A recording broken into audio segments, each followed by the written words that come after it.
Vladimir Putin thought he had the perfect strategy for the Ukraine war.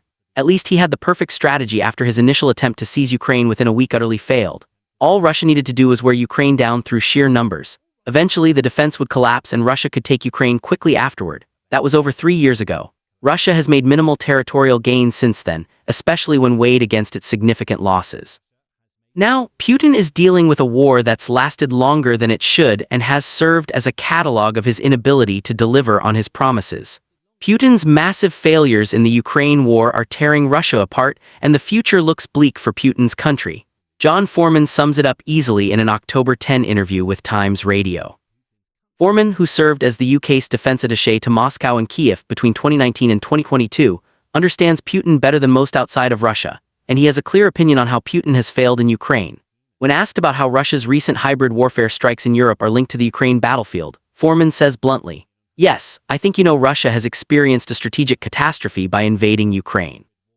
Putin's biggest failure, Foreman says, is that Russia simply hasn't taken the amount of territory that it should have. 2025 in particular has been a bad one for Putin. As Foreman says of Russia, its entire year's advance has been tiny, and it seems to be winding down now and resetting for 2026. Foreman isn't wrong. Russia started the year by making some of its smallest territorial advances at any point during the Ukraine war. By April, a clear slowdown was emerging, as Al Jazeera reported at the time. It highlighted figures published by both the UK Ministry of Defence and the Institute for the Study of War, or ISW. Both organizations offered slightly different outlooks on Russia's advances, though they both concluded that they were slow. The Ministry of Defense said that Russia had managed to claim just 126 square miles of Ukraine in January.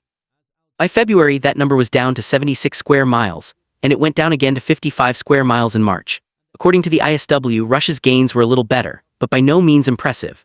January saw Russia claim 165 square miles of Ukraine, the ISW said, followed by 137 square miles in February and 78 square miles in March. In both cases, there's a clear downward trend. But Putin at least had big plans for the summer. He organized a massive summer offensive with the goals of creating a buffer zone in Sumy, and finally taking the key logistical city of Pokrovsk in the Donetsk region. Putin dedicated almost thousands upon thousands of troops to these goals, only to see Russia's military utterly fail to achieve them. Yes, Russia gained more Ukrainian territory in the summer than it did in the early winter and spring. But it didn't gain the territory it wanted, nor the territory that it needed to make more substantial gains later on. Now, as Foreman points out, Russia is on the downswing again. On October 1, CNN reported on claims by the Deep State Monitoring Group that Russia had managed to capture just 100 square miles of Ukraine in September.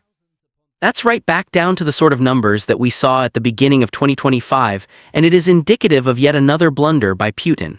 Worse yet, says Deep State, these types of numbers showcase just how badly Putin's Ukraine war is really going. Last month, the enemy occupied 44% less territory than in August, Deep State claims. Over the course of the month, the Russians managed to occupy 0.04% of the country's total area, bringing the total figure to 19.04%. Of course, Russia is trying to put as positive a spin on all of this as possible. When the Deep State report came out, Russia was claiming that it had managed to take about 5,000 square kilometers, or about 1,930 square miles, of land in Ukraine this year. Even that, as inflated as the number appears to be, is hardly impressive for Russia. As the Kiev Post reported on October 8, Russia surpassed the million casualties mark during the summer, and it has lost 281,000 soldiers and counting in 2025. And that's without even covering that Ukraine has been on a tier of retaking territory since the end of the summer. These are massive failures in anybody's book other than Putin's. And perhaps the biggest failure of Russia's leader is that he shows no sign of changing course. Peace certainly isn't on Putin's agenda, as Foreman told Times Radio. I think Putin's overall political intent remains the same, to bring Ukraine to heel, and we have the chances of peace becoming more remote. That will lead to Putin also ramping up Russia's hybrid and cyber threats against Europe, which could be yet another mistake that ends up hurting Russia rather than helping it. That point will be addressed in a moment. First, Foreman seems to be right on the money when it comes to Putin's refusal to accept peace, which in turn consigns Russia to yet more months, or even years, of a war which has already cost it dear.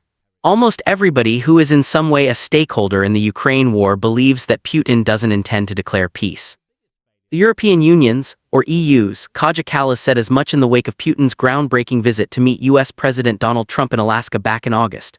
But the harsh reality is that Russia has no intention of ending this war anytime soon, Kallas wrote on X on August 16. Even as delegations met, Russia launched new attacks on Ukraine. Putin continues to drag out negotiations and hopes he gets away with it. He left Anchorage without making any commitments to end the killing. The Atlantic Council has a similarly grim view of Putin's lack of desire for peace, noting that, despite Trump's efforts, Putin has time and time again tried to stall peace. Records for the sheer size and scale of Russia's drone assaults on Ukraine are being sent as Putin talks about peace. The outlet concludes that Putin has made it as clear as day that he has no interest in ending the Ukraine war, even as thousands of Russia's people die. Putin's approach to peace is yet another of his massive failures, a point that will be explained later in the video. A complete inability to back down from his maximalist demands, which include Ukraine ceding vast tracts of territory to Russia, and then neutering itself to the point where it could be invaded again with far less resistance, lies at the heart of these demands. Putin also now sees the military-industrial complex he has created in Russia as his country's main economic driver, says the Peace Research Institute Oslo, and so ending the war is the exact opposite of what Russia's leader wants to do. Putin has backed Russia into a corner from which there is no escape. And there are hints that even people inside Russia are starting to see the Ukraine war as a hopeless endeavor. Coming back to the Alaska peace talks for a moment, Foreman says that some inside Russia believe that they ended up being worse for Russia than anybody might have thought. While Foreman downplays the idea that those talks were a disaster for Putin, he did tell Times Radio, "I just call it a complete waste of time and effort. Trump trying a Hail Mary peace deal without any preparation at the last minute was never going to work. That's not the Russian approach. I think the Russian wording now is, it was a waste of time, didn't lead anywhere." That's in stark contrast to how Russia's political elite felt following the Alaska meeting. On August 16, Reuters reported that Russian politicians were hailing the Alaska meeting as a triumph for Russia that would take the country a step closer to achieving the version of peace that it wants. One of those people was Andrei Klishas, who the outlet says is the senior lawmaker for the United Russia Party that Putin helms. The meeting in Alaska confirmed Russia's desire for peace, long-term and fair, Klishas said. Chair of the Foreign Affairs Committee in the upper house of the Kremlin, Konstantin Kosakiev, was also happy. The very fact of the meeting in Alaska, its tone and its outcome represent a significant and joint success for both presidents, each of whom made a tremendous personal contribution to achieving the best possible result at this time. What's changed since August? It's possible that these types of comments were just examples of Russian politicians licking the boots of their leader to curry favor. However, Putin often uses those who support him as mouthpieces, so it's perhaps more likely that these kinds of messages were intended for Trump. Putin wants to convince Trump that he'd done a good job and was moving the war closer to a peace settlement, all as Russia continued to bomb Ukraine as it always had. Putin thought that he had Trump figured out. He didn't. That's yet another strategic failure on Putin's part that has caused serious damage to Russia, and it may be why the waste of time opinion is now becoming prevalent, per Foreman's claims. So Putin is having to try different things to distract from his many Ukraine failures, which leads back to the point mentioned earlier, Russia's cyber and hybrid warfare attacks against Europe during the last few months. The Atlantic Council outlines some of these attacks in an October 9 piece in which it labels Putin as a geopolitical gangster who is trying to intimidate Europe. A wave of Russian drones flew into Poland at the beginning of September. Russian fighter jets entered Estonian airspace a few days later.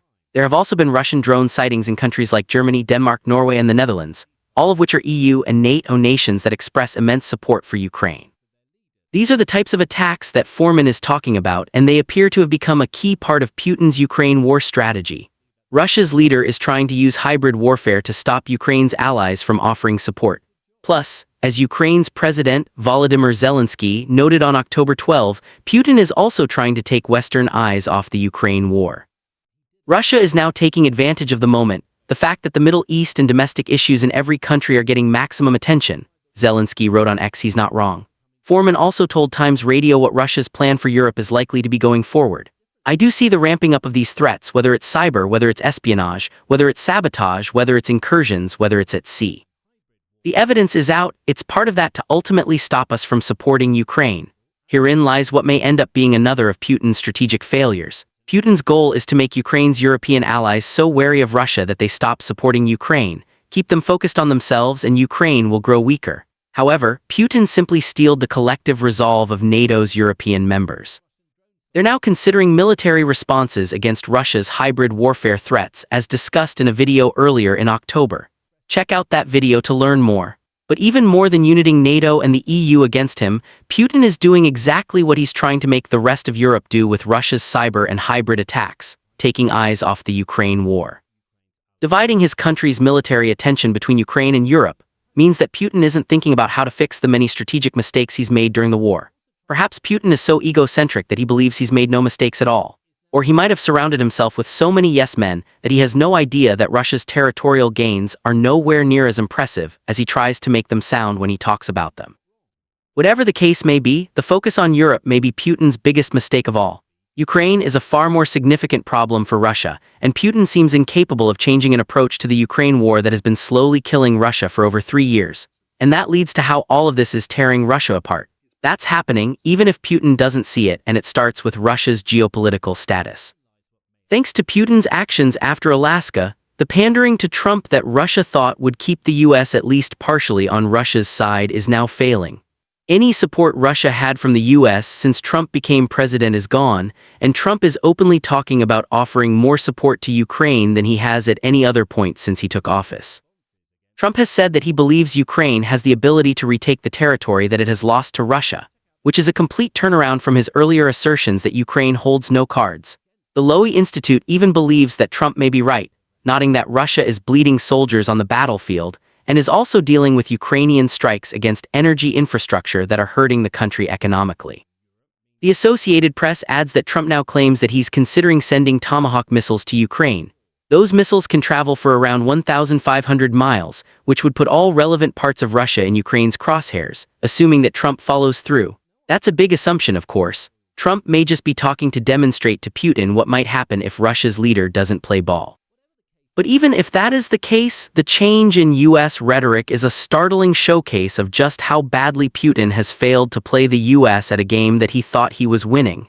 The topic of Ukraine's energy infrastructure strikes was mentioned a moment ago. Those have been extensive. On October 5, The Economist reported that Ukraine had hit around half of Russia's major oil refineries in August and September alone, noting that as much as 40% of Russia's refining capacity has been taken offline. Gasoline exports are lower. The same goes for diesel. And in many Russian regions, gasoline shortages are forcing queues at the pumps and restrictions on how much gasoline a customer can buy. Those refinery attacks may also be carried out with US help, which is yet another shot at Putin's belief that he had played Trump like a fiddle. On October 12, Reuters reported that the Financial Times claims that the US has been providing Ukraine with intelligence that enables Ukraine's long-range strikes to zero in on effective targets.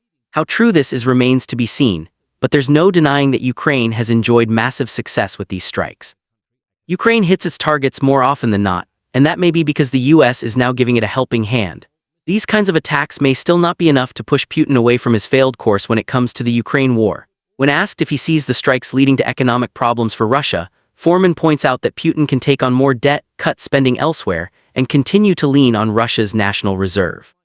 He adds that the likes of China and India buying Russian oil, as well as North Korea supplying Russia with weapons, all play in Putin's favor. But even with all of those caveats, Foreman still says to Times Radio, "There's no doubt about Russia under severe economic difficulties. But I don't think that the Ukrainian drone strikes are going to bring about a collapse of the Russian economy on their own. Perhaps not."